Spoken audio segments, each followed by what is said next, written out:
Bismillahirrahmanirrahim. Dear students, this is class 8 subject geography and our today's topic is depletion of land.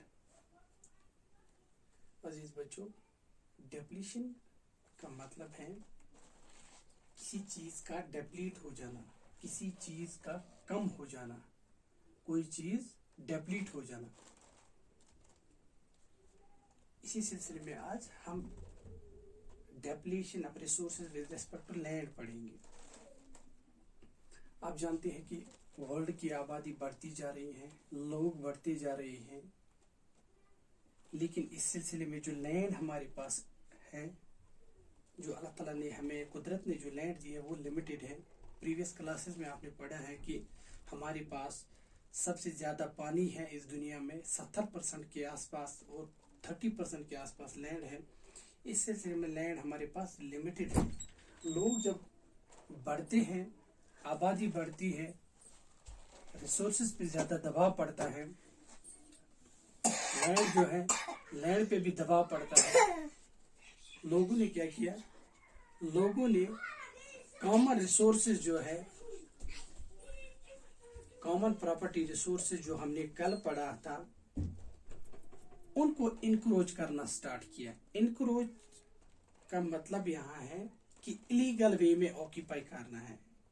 Government की land कहीं पे है, खाली जगह है कहीं पे, फॉरेस्ट लैंड कहीं पे है, गचराई है, प्ले ग्राउंड्स हैं, बाकी जगह हैं जो कॉमन यूज के लिए थी, कॉमन प्रॉपर्टी रिसोर्स से, उनको इलीगल तरीके से उन पे कब्जा जमाना, उसी को इंक्रोच कहते हैं। उनको कब्जा करने की, उन पे कब्जा कर रहे हैं। अब ये बात है कि उनको, ये गांव देहात में भी हो सकता है और ये अर्बन एरियाज में भी हो सकता है, शहरी इलाकों में भी हो सकता है।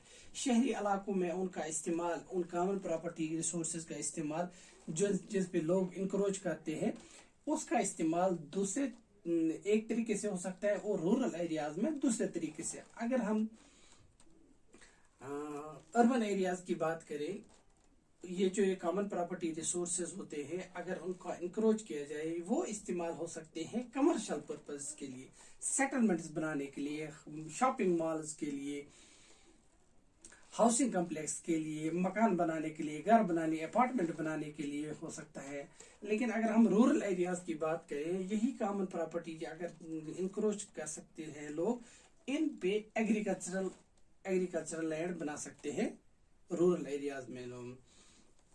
ये जो लैंड है, अगर इस पे ये लिमिटेड ये लैंड है, इस पे शॉपिंग मॉल्स बनते हैं, एग्रीकल्चरल लैंड कन्वर्ट होती है हॉर्टिकल्चरल लैंड में, कॉम्प्लेक्सेस बनते हैं या घर बनते हैं, इससे इस सिलसिले में जमीन कम होती चली जा रही है। जिसके पास एक घर है वो चाहता है मेरे पास 2 घर हो, एक गाड़ी हो दूसरी गाड़ी लेना चाहता है। हर एक भाई है, 2 भाई है, दोनों अलग अलग जमीन में रहते हैं। एक ही में अगर रहते हैं, अगर एक ही में रह सकते थे तो जमीन का इस्तेमाल ज्यादा नहीं होता है, लोग ज्यादा से ज्यादा जमीन का इस्तेमाल करते हैं। इस सिलसिले में जमीन के ऊपर दबाव बढ़ता जा रहा है, इसीलिए लोग फिर कॉमन प्रॉपर्टी रिसोर्सेज पे इंक्रोच करते हैं, जिनको अर्बन एरियाज में हाउसिंग या कॉम्प्लेक्स कमर्शियल एरियाज के लिए इस्तेमाल करते हैं, या रूरल एरियाज में एग्रीकल्चरल लैंड के लिए इस्तेमाल करते हैं। अब अब हमारे जहन में ये सवाल उठता है, अगर कॉमन प्रॉपर्टी रिसोर्सेज हैं, खाली जगह थी कहीं पे, अगर उनको इस्तेमाल में लाया जाए तो प्रॉब्लम की क्या है हो सकती है। लेकिन उससे प्रॉब्लम हो सकती है, वो खाली जगह है ऐसे ही नहीं है, उनके बहुत सारे फायदे हैं। किसी जगह दरिया है, किसी जगह नदी है, किसी जगह झील है, फॉरेस्ट है। हर जगह को हम कमर्शियल एरियाज या हाउसिंग कॉम्प्लेक्स नहीं बना सकते, उनका भी फायदा है। हर एक चीज का इस दुनिया में अपना एडवांटेज है। फॉरेस्ट अगर देखें हैं, फॉरेस्ट से हम रोज पढ़ते हैं यूजेस ऑफ फॉरेस्ट के, हम वो एनवायरनमेंट को साफ करते हैं, अगर हम जमीन को ग्राउंड वाटर रिचार्ज करते हैं, सॉइल फर्टिलिटी बढ़ाती हैं, हमारे तूफान आने से बचाते हैं, बहुत सारे फायदे हैं।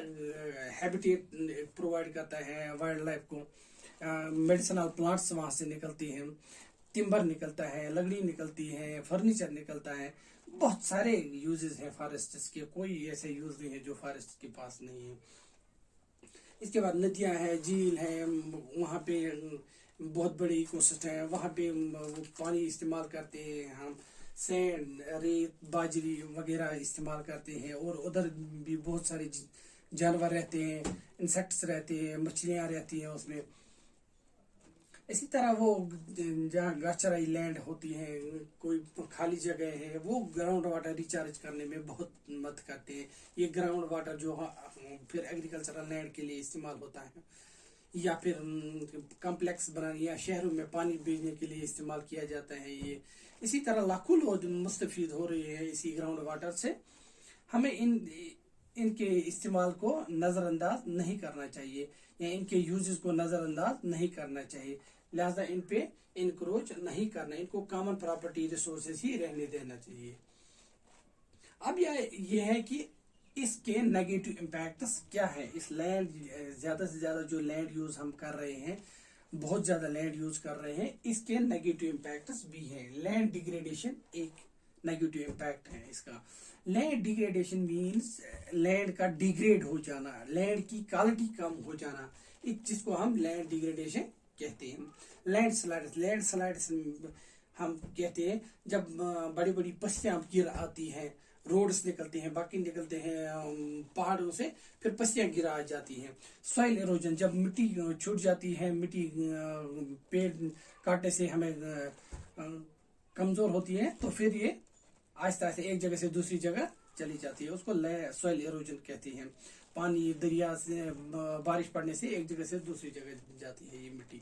डेजर्टिफिकेशन, जब पेड़ काटते हैं या घास खत्म होता है, फिर क्या धूप ज्यादा बढ़ती है, इसका डेजर्ट, रेगिस्तान जैसी सिचुएशन बनती है, मॉइस्चर चला जाता है, फिर इसलिए धीरे धीरे डेजर्ट की सिचुएशन क्रिएट होती है। ये ऐसे थ्रेट्स है जो हमारे एनवायरनमेंट के लिए बहुत बड़ा खतरा हो सकता है, इसलिए हमें इनको रोकना चाहिए। हमें कॉमन प्रॉपर्टी रिसोर्स पे इनक्रोच नहीं करना चाहिए, क्योंकि इनका भी बहुत फायदा है।